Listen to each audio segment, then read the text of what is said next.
One of the parties running in this year's election is called the Bible Bloc Party. I spoke with its founder, Avi Lipkin, in our studio. Well, Avi, thanks for joining us here in Jerusalem Dateline. Thanks for having me again. So you have a new party called the Bible Bloc Party. Tell us what that is. Okay, well, firstly, the name in Hebrew is Gush HaTanakhi. Now, in Hebrew, there is no word for Bible. We have the Tanakh, which is the Old Testament, and then we have the Brit Chadashah, which is the New Testament. I came to a conclusion. I've been in this country 50 years.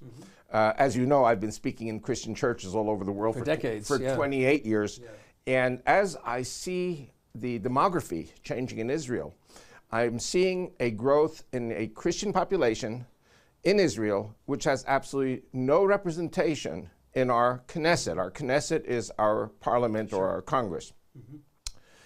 Having been born in the United States, raised on the lap of the American Revolution, I'm a sincere believer in no taxation without representation. Now, these Christians who live in Israel are citizens.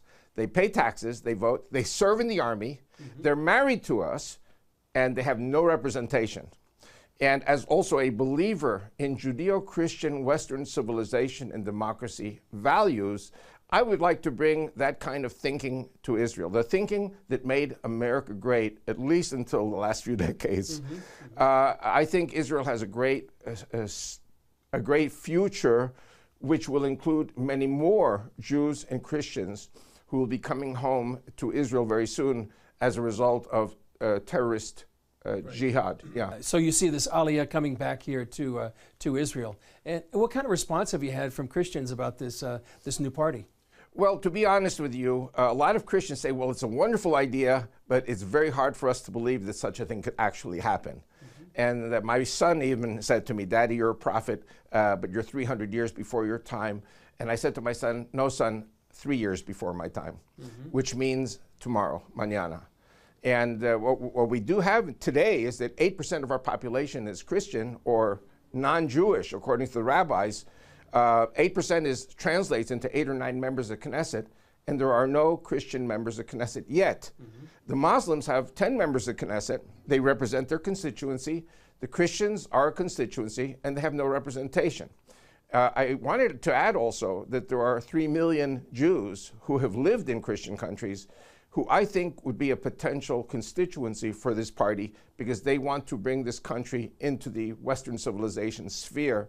As you probably know, half of the Knesset is towards nationalism and socialism, secular, and half is from the Islamic world. There is no American Western civilization democracy, and I'm trying to bring that here. Right. We have about a minute left, Avi. Tell us the bottom line. What do you want people to take away from this new Bible Bloc Party? Well, I think the most important word is love. Sounds familiar? Reconciliation between Jews and Christians. I think that God has sent this fanatic terrorist threat to unite the Jews and the Christians from a common threat, which is threatening our civilization all over the world, not just in Israel, but Israel is on the front. Well, Avi, much success to you on April 9th at the elections. Thank you very much. And I wanted to say also that I've been in the churches 28 years. I've been campaigning 2.5 months in Israel. So the election campaign actually continues into the direction of the new elections, which will be maximum in 4 years, maybe again in 3 months. That's right. Well, come back and tell us about that when during the next election as well. That'll be great. Thank you. Thank you, Avi.